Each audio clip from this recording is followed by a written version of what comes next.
완벽한 보안은 없다. 1999년 대한민국이 전국 인터넷망을 연결하며 IT 강국이라는 타이틀을 거머쥔 그해 4월 26일 오전이었습니다. 공식 집계상 전 세계 2천만 대의 개인 컴퓨터가 일시에 바이러스에 감염되는 전대미문의 사건이 발생했습니다. 초고속 인터넷망이 구축된 우리나라는 110만 대의 PC가 감염돼 제어불능 상태가 되었으며 전국 관공서, 기업, 의료기관, 그리고 가정에 이르기까지 데이터 손실이라는 심각한 피해를 입었죠. P2P 서비스, 즉 PC 간 파일 공유망을 이용한 바이러스 유포. 대만의 한 대학생이 일으킨 이 해킹 사건은 체르노빌 바이러스 사건으로 불립니다.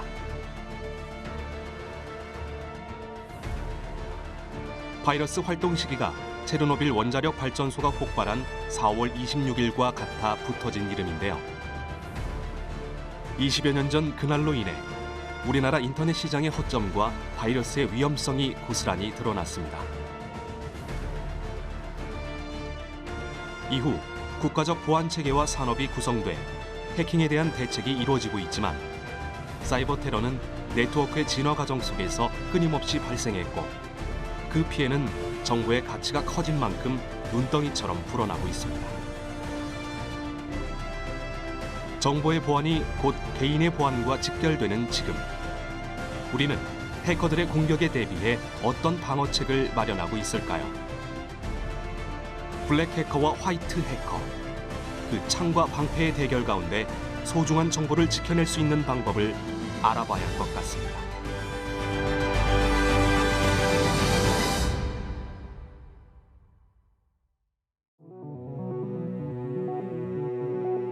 해커, 컴퓨터 관련 실력이 뛰어난 이들로 시스템 구조와 네트워크를 탐구하는 데 심취한 사람들을 말합니다. 작업 과정에서 느껴지는 순수한 즐거움 외에 어떤 건설적인 목표를 갖지 않는다는 의미의 해크라는 용어에서 비롯된 이름이죠. 흔히 해커하면 인터넷 환경에서 부정적인 일들을 시도하는 사람을 지칭하지만 엄밀히 말하면 해커는 어떤 기술의 구조나 동작의 원리를 이해하고 새로운 것을 만들어내는 사람입니다.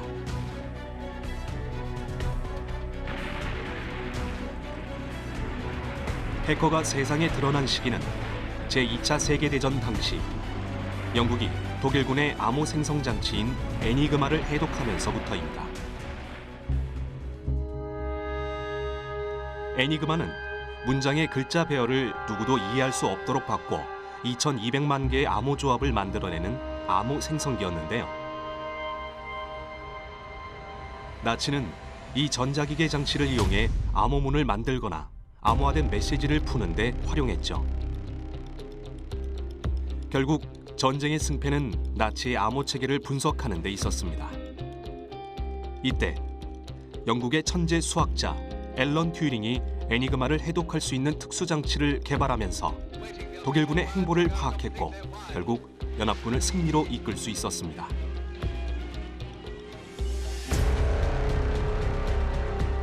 역사 속에서 최초의 해커로 기록된 앨런 튜링.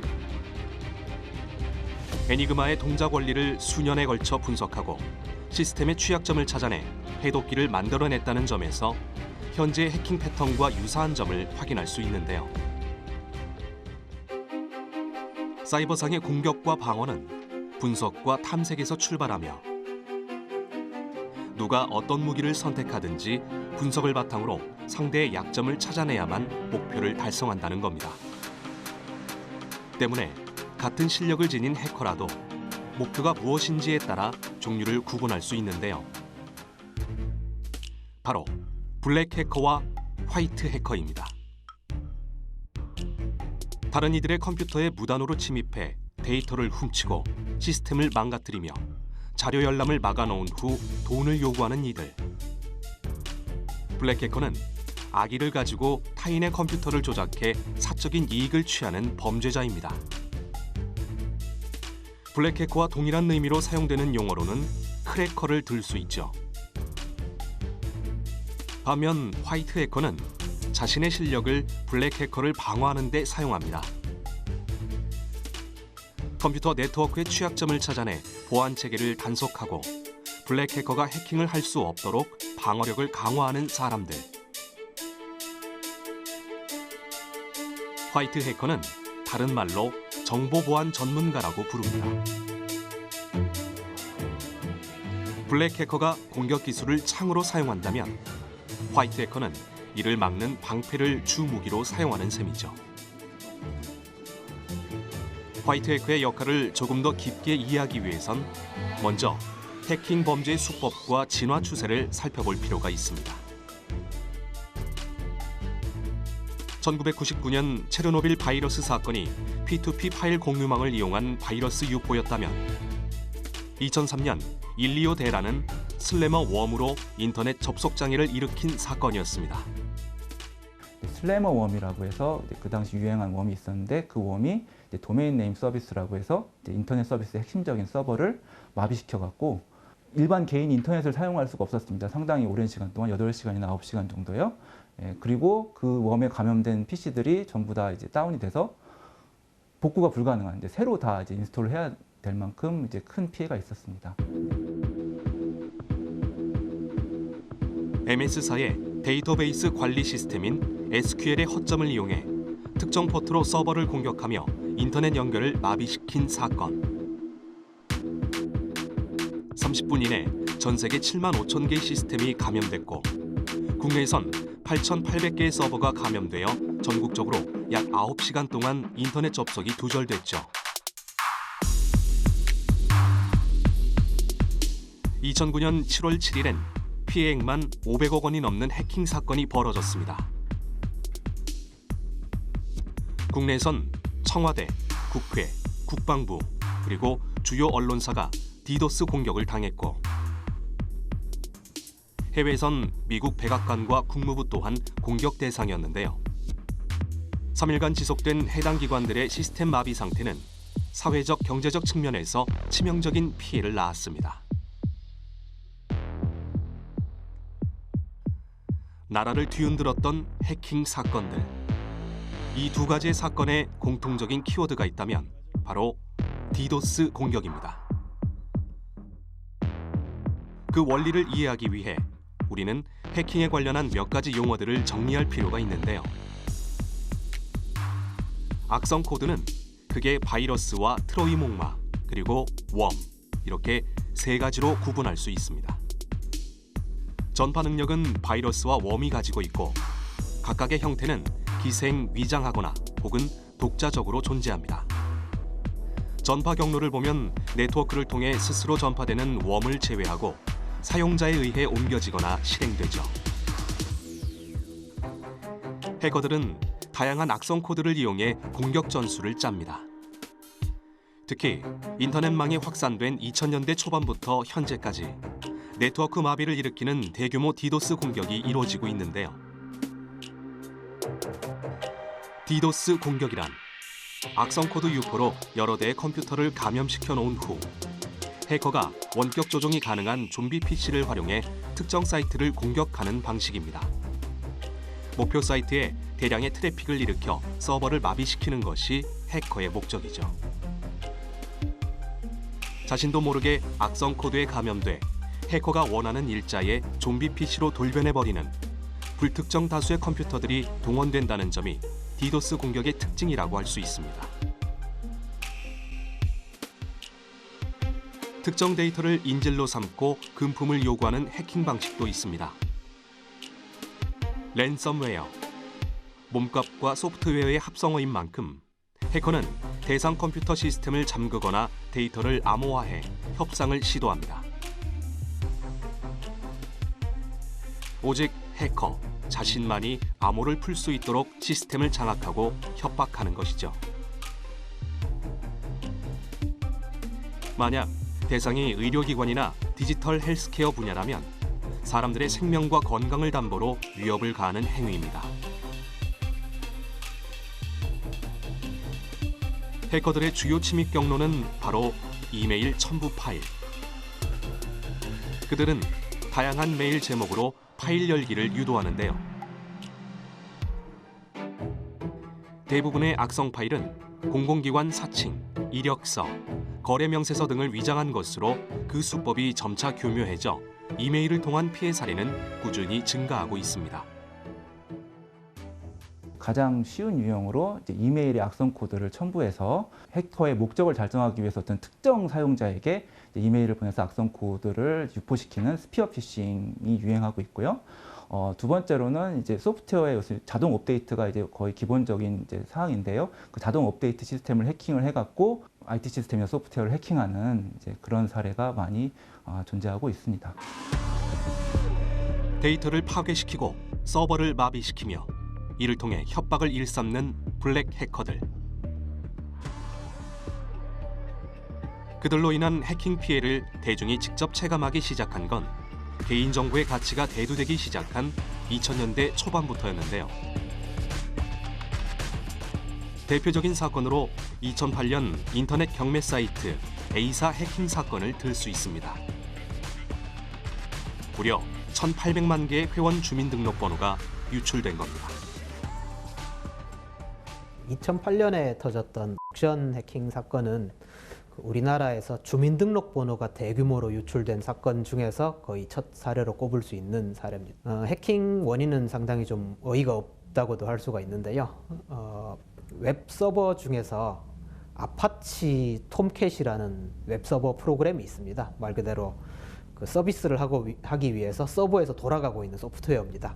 근데 이게 오픈소스 소프트웨어라고 해서 소스 코드가 공개돼 있고 아무나 가져와서 쓸 수 있는 소프트웨어입니다. 우리가 도어락 사면은 초기 비밀번호가 있듯이 옥션이 그거를 안 바꾸고 계속 쓴 겁니다. 그럼 어떻게 되겠어요?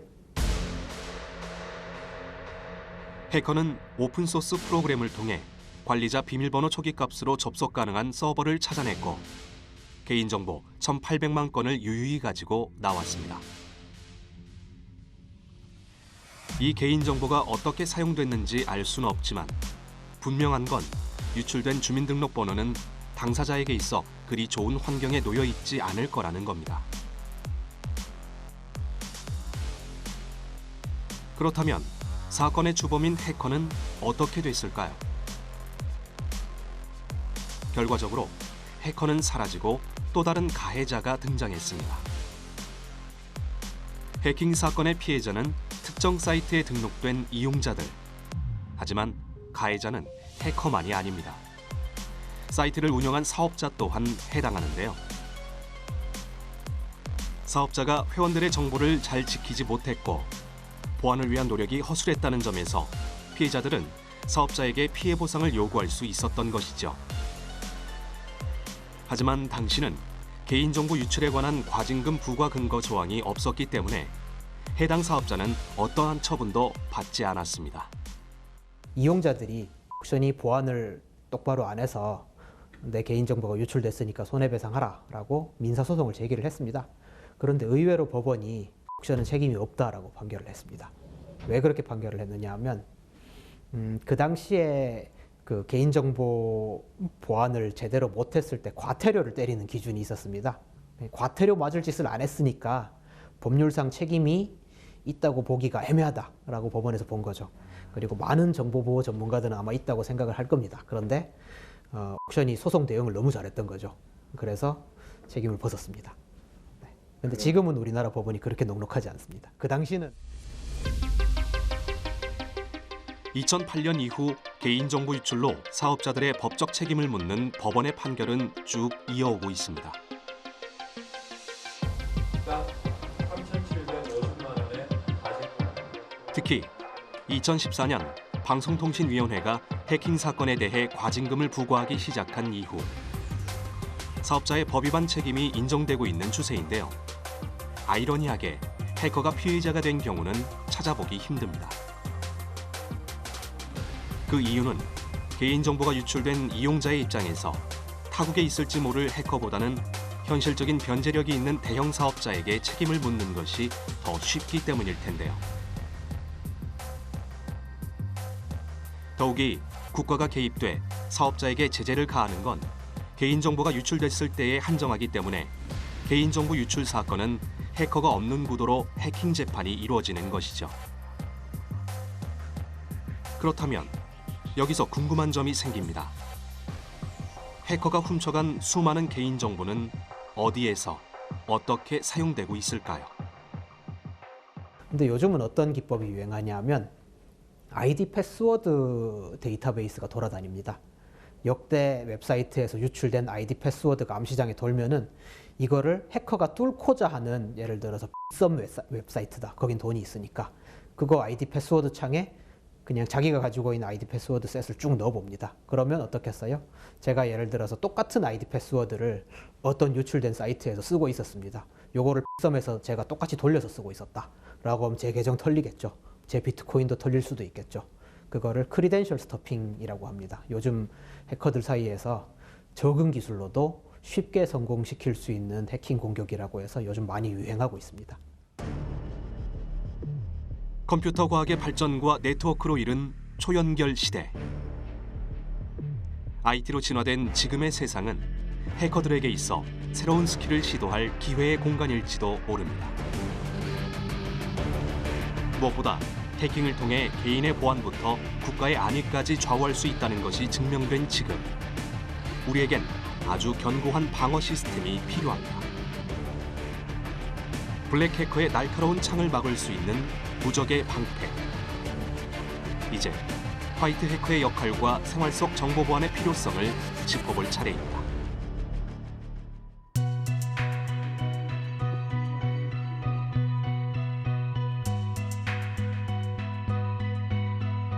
크리에이터 남기승 씨의 작업실을 찾았습니다. 정보의 바다라고 불리는 광범위한 콘텐츠 시장에서 그가 선택한 건 바로 해킹 관련 콘텐츠인데요. 해킹을 당해 피해를 보았던 이들에게 혹은 관련 업종에 관한 궁금증에 관해 솔직한 의견을 제시하는 크리에이터. 컴퓨터 앞에서 작업을 하는 시간이 남다른 그는 사실 크리에이터 외에 본 직업을 가지고 있는데요. 바로 화이트 해커입니다. 유튜브라는 게 워낙 요새 좀 활발하잖아요. 그래서 한번 영상을 좀 올려보고 싶다라는 게 있었어요. 뭐 버킷리스트처럼.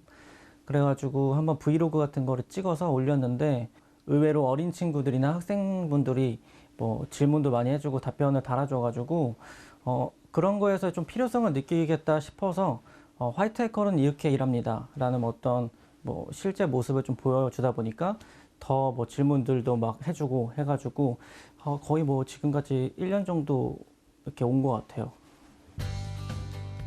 화이트 해커 4년 차. 남기승 씨는 한 회사에 소속된 정보보안 전문가로서 모의 해킹과 취약점 분석 및 진단 업무를 하고 있는데요. 취미로 시작한 크리에이터의 일은 그에게 있어 새로운 도전이 되고 있다고 합니다. 생각보다 많은 이들이 화이트 해커라는 직업에 관심이 많다는 점에서 그가 해줄 수 있는 이야기들이 있었고, 또 일상 속에서 정보 보안이 얼마나 중요한지 알릴 수 있는 기회이기도 했죠. 어린 친구들 같은 경우는 시간이 좀 여유가 있잖아요. 그래서 뭐 프로그램도 뭐 알려드리고, 그리고 뭐 보안에 대해서 어떤 직무가 있고 뭐 어떻게 하면은 지금 뭐 재미를 잃지 않고 꾸준히 할 수 있을지 이런 것들을 좀 조언을 해주는 편이에요. 화이트 해커의 실력을 논하자면 블랙 해커와 그리 다르지 않습니다. 다른 점이 있다면 합법적으로 IT 시스템에 대한 취약점을 찾아내고 문제점을 제거한다는 것이죠. 화이트 해커의 길을 걷고 있는 남기승 씨와 함께 구독자들이 소통하고 싶은 건 보다 현실적인 정보입니다. 크게 두 가지 주제로 나눈다면, 하나는 이 직업을 갖기 위해 실질적으로 어떤 스펙을 쌓아야 하는지에 관한 궁금증이고요.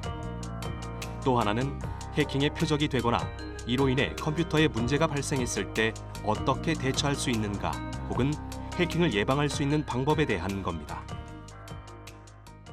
가끔씩 이제 해킹 컨텐츠를 좀 기술적으로 풀어가지고 말씀드리는 뭐 영상들이 있어요. 예를 들면 뭐 와이파이, 랜섬웨어 이런 것들이 있는데, 실제로 이런 영상을 올리면은 뭐 피해 사례에 대해서 뭐 조금 도와달라, 아니면은 좀 악의적인 방법으로 조금 뭐 해킹할 수 있는 방법을 좀 도와줄 수 없지 않냐 이런 것들이 아무래도 많은 것 같아요. 실제로 필요해서 좀 연락하는.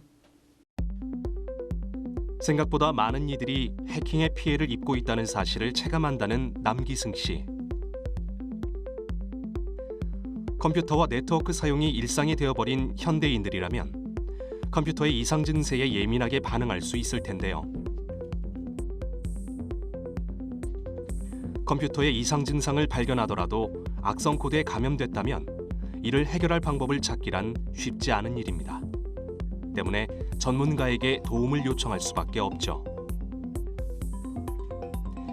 화이트 해커의 업무가 시스템의 취약점을 분석하고 약점을 찾아내 해커가 뚫을 수 있는 틈새를 꼼꼼히 막아내는 것이지만 그가 사람들에게 반복적으로 언급하는 건 문제가 발생한 후에는 이미 돌이키기가 쉽지 않다는 겁니다. 악성 코드에 감염될 만한 일을 하지 않는 것이 최선의 방책이라는 것이죠. 해킹만 관련된 뭔가 있으면 조금 도와달라고 하시는 분도 계시는데 사실 뭐 해줄 수 있는 게 없죠. 그 피해를 이미 당한 거는 제가 뭐 복구해 줄 수 있는 능력이 있어야 좀 해주는 건데 제가 뭐 본업에서도 하는 일도 미연에 이제 해킹을 좀 차단하기 위한 뭐 취약점을 찾는다거나 이런 식으로 일을 하기 때문에 뭔가 도움을 주기 위해서는 저보다는 뭔가 한국인터넷진흥원이나 뭐 국번없이 118 이런 데 전화하면 신고할 수 있는 절차가 있거든요. 그런 걸 이용하시는 게 조금 더 도움이 된다라고 좀 말씀드리고 싶어요. 전문가에게도 뚜렷한 해결책이 없는 해킹 사례들. 최근 많은 이들이 직접적인 피해를 입고 있는 대표적인 악성 코드는 랜섬웨어라고 합니다. 사용자의 데이터를 자신의 인질로 삼아 기업이나 기관 또는 개인에게 몸값을 요구하는 사이버 공격. 랜섬웨어는 해커가 데이터를 암호화시켜 아무것도 할 수 없는 상태로 만드는 해킹 방법인데요. 2020년 한 해 동안 뚜렷하게 등장했던 키워드이기도 하죠. 화이트 해커들이 예상하는 2021년 해킹 동향은 불특정 다수가 아닌 특정 대상을 겨냥하는 랜섬웨어 공격이 증가할 것으로 보고 있습니다. 특히 데이터 탈취 기능까지 탑재한 진화된 랜섬웨어에 대해 신속한 대비가 필요한 시점이라고 하는데요. 그렇다면 랜섬웨어의 피해를 입지 않도록 개인이 대비할 수 있는 방법은 무엇일까요? 뭐 랜섬에 다 감염됐다 그러면은 사실 복구할 수 있는 길이 없어요. 그래서 보통 스타트업이나 뭐 소스 코드를 뭐 개발하는 사람들은 자체적으로 코드를 백업하거나 혹은 코드 관리를 통해서 뭐 다른 곳에 안전하게 보관을 하거든요. 그래서 그런 걸 통해서 복구하는 방법이 최선인 것 같고요. 그 다음에 이제 차선책으로 이제 불법적인 거를 다운받지 않고 뭐 불법 사이트에 접근하지 않고 이런 게 차선책이 될 수 있을 것 같아요. 랜섬웨어와 같은 악성 코드의 개념을 사람들에게 보다 쉽게 설명하기 위해 교육용 샘플을 만드는 남기승 씨. 저작권이나 각종 문서를 보호하는 일반적인 기술도 해커들의 손에서 악용될 때 또 하나의 랜섬웨어가 될 수 있다는 걸 확인할 수 있었는데요. 화이트 해커로서 그리고 크리에이터로서 사람들과 소통하는 그에게 이 직업을 갖기 위해선 어떤 준비를 해야 하는지 물어봤습니다. 제가 알기로는 이제 최근에 중고등학생들도 굉장히 뭐 성인을 못지않게 되게 잘하거든요.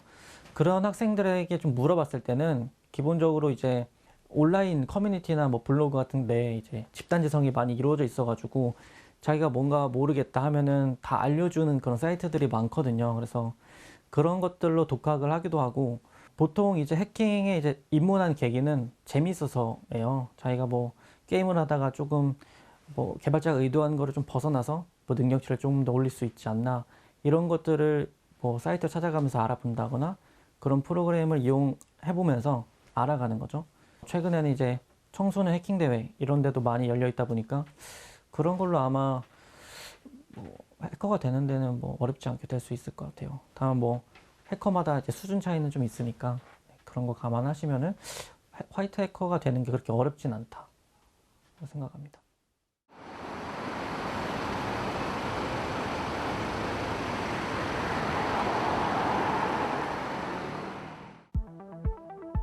화이트 해커의 일에 대해 좀 더 알아보기 위해 한 회사를 찾았습니다. 기업의 정보 보안에 관한 솔루션을 전문적으로 제공하는 이곳의 중심축은 바로 화이트 해커들입니다. 정보 보안이 가장 중요한 곳인 만큼 업무 공간 공개가 어렵다고 말하는 이들. 하지만 이들의 손에 컴퓨터만 있다면 화이트 해커들이 하는 일을 보여주기에 충분하다고 하는데요. 과연 이곳에선 어떤 일들이 이루어질까요? 기업을 대상으로 이제 해킹을 통해 고객 정보를 탈취하거나 서비스를 마비시키려는 시도들이 굉장히 많이 발생하고 있습니다. 그래서 이제 그런 악의적인 목적으로 이제 공격을 시도하는 공격자보다 먼저 취약점을 발견함으로써 이제 대응을 할 수 있게 됩니다. 해커의 시점으로 대상 기업에 접근하는 모의 해킹. 화이트 해커들은 실제로 해커들이 사용할 만한 공격 기술을 가지고 그들이 지키고자 하는 기업의 정보 시스템을 간파합니다. 블랙 해커의 생각과 의도를 예측하며 해당 시스템의 취약점을 찾고 그들의 공격 루트와 침투 가능성을 진단하는 건데요. 모의 해킹은 화이트 해커들이 사용하는 공격 기술이자 해킹에 대비할 수 있는 최선의 방어책입니다. 허가받은 선의의 해킹이라는 걸 제외하면 블랙 해커의 침투 방식과 동일하죠. 조금 전 최정수 팀장은 가상으로 제작한 은행 사이트를 모의 해킹해 이 시스템의 취약점을 발견했습니다. 소스코드 개발자가 은행 사이트를 개발할 때 사용한 소스코드를 원래는 대외적으로는 공개가 안 되는데 그 소스코드를 탈취할 수 있는 취약점을 찾아서 소스코드를 탈취했습니다. 탈취한 소스코드를 분석해서 이제 SQL 인젝션이라는 취약점을 발견하게 되었는데요. 이제 SQL 인젝션은 이제 계정 정보나 이런 정보들을 저장하는 저장소가 따로 있습니다. 그 저장소에 있는 데이터들을 탈취할 수 있는 취약점이었고요. 그 취약점을 사용해서 이제 계좌번호, 주민등록번호, 핸드폰 번호, 이름을 탈취할 수 있었습니다. 모의 해킹을 통해 누군가의 불법 침입 가능성이 발견된 경우 화이트 해커는 취약 부분에 대한 대응책을 마련합니다. 뚫리기 쉬운 약한 부위를 견고하게 만들어주는 역할을 하는 것이죠. 기업들은 이러한 보안 전문 서비스를 이들에게 맡기고 자사의 정보 시스템을 정비합니다. 점점 지능적으로 침투하는 해커들의 공격으로 인해 중요한 데이터들을 잃지 않도록 만전을 기하는 겁니다. 또한 최신 해킹 기술을 익히기 위해 화이트 해커들은 꾸준히 국내외에서 열리는 해킹 방어 대회에 참가한다고 하는데요. 블랙 해커의 공격 패턴과 기술을 익히고 이를 활용해야 하는 화이트 해커의 업무. 이들이 지녀야 하는 건 비단 해킹 기술뿐만이 아닙니다. 가장 중요한 것은 윤리의식과 소명의식이라고 생각합니다. 저희가 실제 모해킹을 하면서 업무를 하다 보면은 사용하는 기법들이나 툴들이 실제 공격자들이 사용하는 것들과 크게 다르지가 않거든요. 자기가 가진 기술을 보다 가치 있고 그런 사회나 국가를 위해서 사용하겠다라는 그런 이제 윤리의식과 소명의식이 먼저 바탕이 돼야 된다고 생각합니다. 이들 화이트 해커들의 또 다른 업무는 교육 자료를 제작하는 일입니다. 바로 해킹 방어 교육 콘텐츠인데요. 화이트 해커를 꿈꾸는 이들을 위해 교육 시스템을 구축하는 이들. 정보보안 분야에 소속된 사람들은 주로 컴퓨터 공학과나 소프트웨어 공학과 등을 전공하는 경우가 많지만 전혀 다른 분야를 공부한 이들도 충분히 도전할 수 있다고 합니다.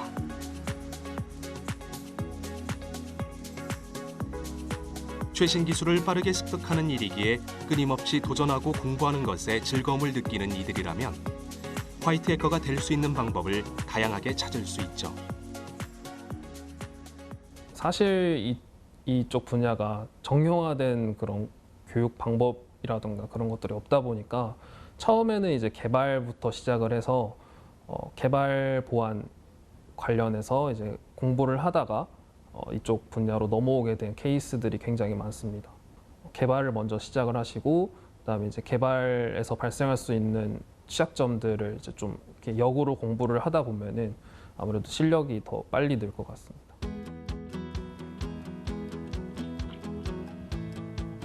지금은 정보보안 전문가들을 신뢰하며 자사의 정보 시스템 점검을 의뢰하는 기업들이 점차 증가하고 있는 추세입니다. 화이트 해커들은 기업들의 보안을 탄탄하게 만들어주는 역할에 큰 보람을 느낀다고 하는데요. 블랙 해커의 범죄 행위를 차단하고 우리 기업들의 자산을 지켜주는 이들. 화이트 해커의 업무란 눈으론 보이지 않지만 우리가 사는 세상의 안전과 질서를 지키는 매우 특별한 일임이 분명합니다.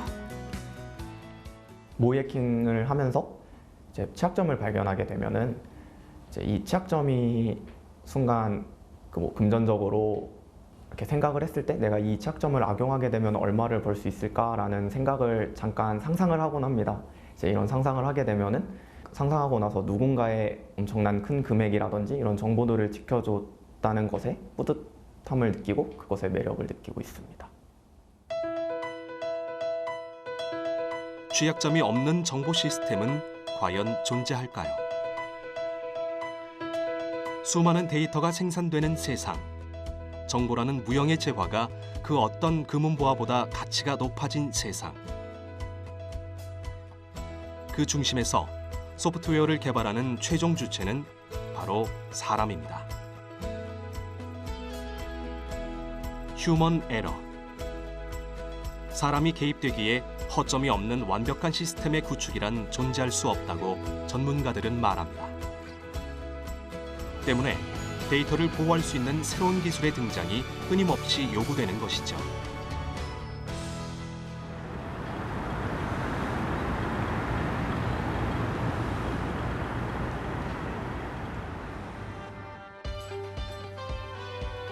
서울과학기술대학교 정보보안연구실. 이곳에선 정보의 안전한 사용과 보존을 위한 기술을 연구하고 있습니다. IT 시스템의 기밀성, 무결성, 가용성을 위협하는 취약점을 최소화할 수 있는 방법이란 과연 무엇일까요? 컴퓨터 앞에 앉은 이들이 집중하고 있는 건 가까운 미래에 실현될 특별한 암호 체계에 관한 건데요. 바로 완전동형 암호입니다. 기존 암호화 시스템과는 달리 완전 동형 암호의 체계에서는 암호화된 데이터에 대해서 복호화 없이 연산을 수행할 수 있기 때문에 데이터를 제공하는 그런 입장에서 안전성을 보장받을 수 있는 암호화 체계라고 생각이 됩니다. 완전 동형 암호 시스템이란 모든 데이터를 암호화해서 처리하는 체계를 말합니다. 암호화하지 않은 평문의 연산값과 암호화된 각각의 암호문에 연산을 대입해 얻은 결과가 같은 값을 갖는다는 원리가 깃들어 있죠. 모든 걸 암호화해서 처리를 하는 예를 들어 동형 암호 같은 기술이 적용이 되면은 해커가 해킹을 해도 들어와도 가져갈 수 있는 정보가 없습니다. 키를 찾아야 되는데 키는 예를 들어서 가장 중요한 CEO의 휴대폰 내에 있다던가 키가 존재할 위치가 아주 줄어들어요. 그렇기 때문에 해커가 공격을 성공할 확률이 기하급수적으로 떨어집니다. 완전 동형 암호는 데이터가 암호화되어 있어도 암호문의 연산이 가능하다는 장점이 있습니다. 이러한 장점은 해커가 데이터를 탈취했다 하더라도 암호키를 알 수 없어 해독이 불가능하다는 것을 의미하는데요. 암호 해독 과정 없이도 시스템 연산을 실행하는 완전 동형 암호는 해킹 사고의 피해를 줄일 수 있는 것뿐만 아니라 기계 학습이 가능하다는 점에서 인공지능 분야에서도 주목받고 있습니다. 일반 암호 알고리즘은 쉽게 풀리고 또한 그 연산이 이루어지는 과정 중에서 복호화된 상태로 연산이 진행되기 때문에 사용자의 정보가 바로 유출이 되는 위험성이 있습니다. 하지만 완전 동형 암호 같은 경우에는 암호화된 상태로 데이터가 연산되고 처리되기 때문에 과정이 해킹이 되더라도 암호화된 데이터만이 유출될 뿐이고 그것이 복호화될 가능성이 현저히 낮기 때문에 사용하는 사용자 입장에서는 조금 더 안심하고 서비스를 사용할 수 있을 것이라 생각합니다. 완전 동형 암호 체계가 상용화되기 위해선 아직까지 개선해야 할 부분이 많습니다. 처리 속도가 느리다는 점이 대표적인 문제인데요. 매년 8배씩 속도 개선이 이루어지고 있는 상황. 국내외 연구진들이 완전 동형 암호에 이토록 집중하는 이유는 이 암호 체계가 각 분야에 적용됐을 때 그 효과는 상상 이상이 될 것이라 기대하기 때문입니다. 이제 보다 안전하게 해커의 손길로부터 우리의 정보를 지킬 수 있는 그날이 가까워지고 있습니다. 미국 달파에서도 올해 초에 이제 연구 과제를 이제 제안을 했는데요. 연구 과제 목표가 이제 기존 암호화를 안 쓰고 데이터 처리하는 것과 10배 정도 속도 차이 나는 이제 동요 암호화된 데이터 처리 방법을 만들어내는 것을 이제 요구를 했습니다. 2년 후에 10배 정도 차이가 나는 게 나오게 된다면 또 2년 정도만 더 지나면은 제가 보기에는 거의 차이가 없게 뭐 그런 수준으로 개발이 될 것으로 예상하고 있습니다.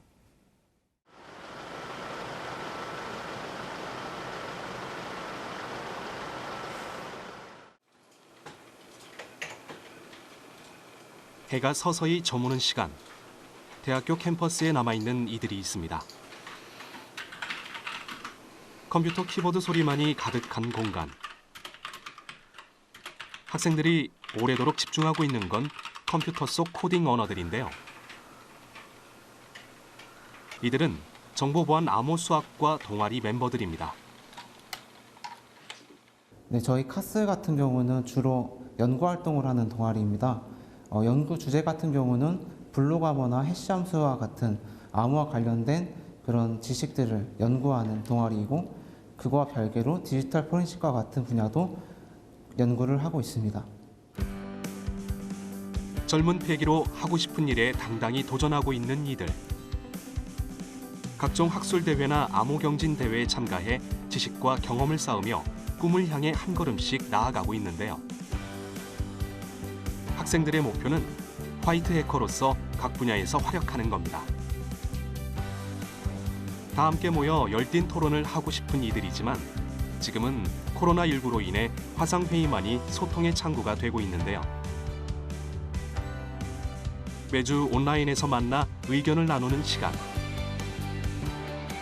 동아리 활동이라 편안한 분위기일 걸로 생각했는데 꽤나 진지한 이야기들이 오갑니다. 그리고 자료를 지금 보면서 진행을 했는데 멘토와 멘티가 되어 학습 데이터를 공유하며 각자 공부하는 부분에 관해 생기는 의문점들을 해소하는데요. 이렇게 함께하는 시간이 많아질수록 분명 보이지 않는 스펙들이 자연스럽게 쌓여가겠죠. 동아리 활동이라는 게 아무래도 지금 공부하는 분야 뿐만 아니라 다른 분야들도 이제 공부하는 데 있어서 각자 이제 혼자서 공부하는 게 어려운 부분들도 있을 거라고 생각을 합니다.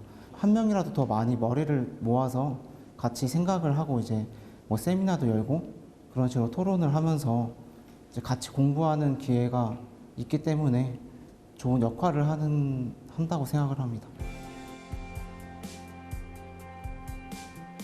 미래의 세계적인 암호 전문가, 미래 국가기관에서 활약할 화이트 해커, 그리고 디지털 범죄 수사의 핵심, 포렌식 전문가까지. 비슷하지만 조금씩 다른 길을 선택해 그 방향으로 나아가고 있는 학생들. 특히 스마트폰과 PC 속 디지털 흔적들을 분석해 범죄 수사의 단서를 찾아내는 디지털 포렌식에도 관심이 많다고 하는데요. 정보의 세상을 조금 더 구체적으로 들여다보며 자신의 있어야 할 곳을 찾아낸 이들이라면 앞으로 어디에서 어떤 일들을 하든지 보다 융합적인 역할을 담당할 겁니다. 디지털 범죄가 늘어나면서 이제 해커들이 많아지고 이제 억울한 사람들이 누명을 씌워지고 이제 그 누명을 저희가 풀어주고 싶고 이제 완벽한 보안은 없다고 생각합니다. 그래서 이제 최선의 방책으로 그냥 예방하는 방법을 최선으로 저희가 포렌식을 하고 있습니다. 제 꿈은 현존하고 있는 암호 알고리즘보다 더 효율적이고 안전한 암호 알고리즘을 만들어서 세계적으로 이제 제 이름으로 된 암호 알고리즘이 쓰이게 되는 것이 제 꿈입니다. 자기가 이제 뭐 숨기고 싶은 정보나 그리고 뭐 금융과 관련된 정보 뭐 그런 것들은 암호화가 돼서 이제 저장이 되기 마련인데 만약에 그 암호화되는 그 시스템이 취약하다고 하였을 때 그 어떤 누구도 그런 암호화 시스템을 사용하고 싶지 않을 거잖아요. 근데 그런 암호 시스템을 검증하고 뭐 그 취약하다는 걸 증명하는 뭐 그런 거를 하는 연구를 하고 싶습니다. 아무 이야기에도 웃음이 절로 나는 시절. 어찌 보면 사회 속에서 원하는 위치에 서기 위해 무언가를 해야 하는 불안정할지도 모를 시절. 텅 빈 강의실에서 이들의 이야기를 들으며 느낄 수 있었던 건 진화된 가상의 세상에선 해야 할 일들이 참 많다는 겁니다. 미래유망 직업에 반드시 속해 있는 정보보안 전문가. 그 이유는 우리는 이미 4차 산업혁명의 시대로 진입했기 때문입니다. 인공지능, 사물인터넷, 자율주행 자동차, 그리고 가상현실 기술이 생활 속에 들어왔고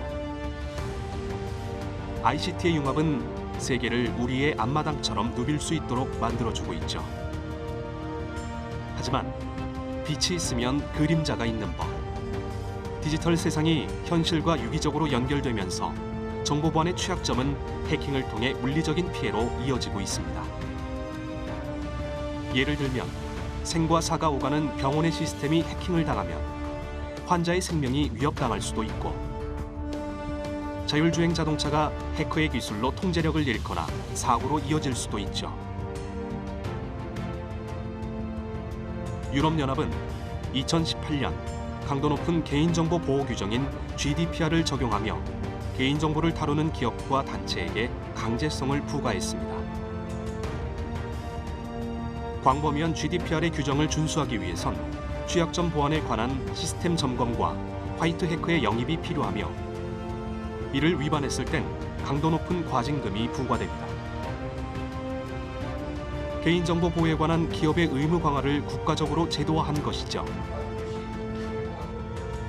이에 비해 우리나라는 아직 정보보안에 관한 사회적 인식이 부족하다고 전문가들은 입을 모읍니다. GDPR이라고 해서 유럽에서 어떤 고객 데이터에 대한 프라이버시를 보호하지 않으면은 전체 매출액, 1년 총 매출액의 4%를 벌금으로 내야 된다라는 이제 엄청난 이제 벌금 규약을 만들었습니다. 그렇기 때문에 그걸 보고 나서야 이제 그 유럽과 뭔가 이제 무역을 하는 회사들이 보안에 대한 관심을 갖게 됐죠. 회사들이 기본적으로 보안은 비용으로 인식을 하기 때문에 화이트 해커나 뭐 그런 보안 전문 인력에 대해서 높은 이제 어떤 임금을 지불하고 싶지 않고요. 그렇기 때문에 이제 화이트 해커로 지원하고자 하는 사람들이 점점 줄어들고 그곳의 기술 수준이 상대적으로 떨어지게 되는 그런 어려움이 생기고 있습니다.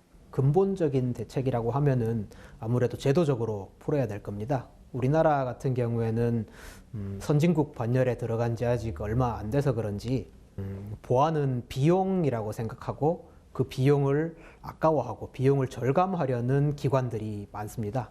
그런데 보안을 잘못한 기관은 일벌백계를 하고 보안을 잘한 기관은 칭찬을 해주고 혜택을 줘서 그 전체적으로 보안 투자를 많이 할 수 있도록 그 제도적으로 인센티브를 줘야 된다고 생각을 합니다. 해커라는 키워드를 통해 살펴본 정보보안의 시대. 데이터로 이루어진 세상엔 해커라는 이름의 흑과 백이 숨을 쉬고 있습니다. 취약점을 노리는 블랙 해커와 이를 막는 화이트 해커. 이 창과 방패의 대결에서 우리가 보호받을 수 있는 유일한 방법은 정보의 보안에 관해 관심을 갖는 겁니다. 아는 만큼 보이고 보이는 만큼 위험에서 벗어날 수 있기 때문입니다.